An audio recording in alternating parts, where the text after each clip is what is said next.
किंवा तक्रार आलेली नव्हती.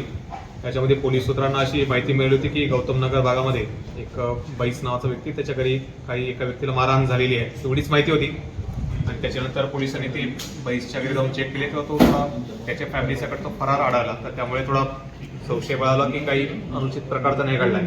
आणि थोडं त्यानंतर मग ही आपल्याला माहिती 30 तारखेला आली होती. आणि मग 30 तारखेला 1 तारखेला लोकल पोलीस स्टेशनने त्याच्यामध्ये थोडा एक सर्च वर घेतला स्मशानभूमी परिसरामध्ये. त्यांना नुकतीच एक डेड बॉडीसाठी एक खड्डा तिथे खणलेला आढळला. आणि ज्यावेळेस ते मॅजिस्ट्रेट समोर ते खड्डा उत्खनन केले कालच्या तारखेला, तर त्याच्यामध्ये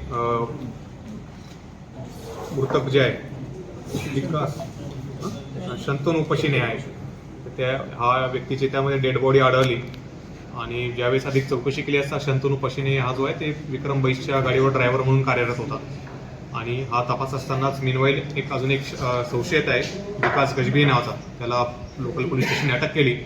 आणि गजबीने त्यावेळेस कबुली दिली की विक्रम बैस, त्याचे परिवार आणि अजून 3 ते 4 जणांनी हा जो मृतक आहे पशिने याला सर्वात पहिले ते बैसच्या घरी मारहाण केली होती. आणि नंतर परत त्याला जंगलात नेऊन त्याला मारहाण केली आणि त्या मारहाणीत त्याचा मृत्यू झाला.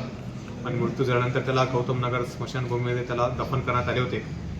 आणि प्रामुख्याने जे विक्रम बैसे त्याच्या गाडीवर हा मृतक ड्रायव्हर म्हणून काम करत होता.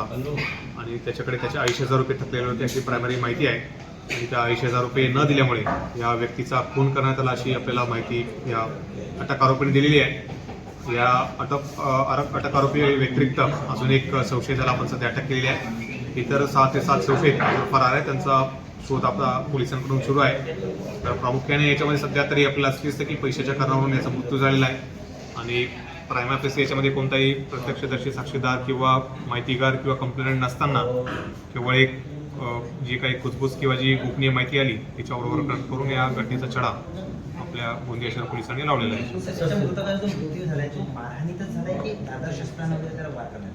धारदार शस्त्राचा वार त्यात काही दिसला नाही. तर प्रायमरी मारहाणी आणि ब्लंट ट्रॉमाने त्याचा दिसत आहे. पोस्टमॉर्टम आता होईल, त्याच्यानंतर अजून त्याच्यामध्ये क्लिअर होईल. थोडी बॉडी 1 ते 2 दिवस ती जमिनीखाली असल्यामुळे ती क्लिअरली सगळ्या दिसल्या नाही गोष्टी. तर PM मध्ये ते क्लिअर होईल त्याच्यामध्ये.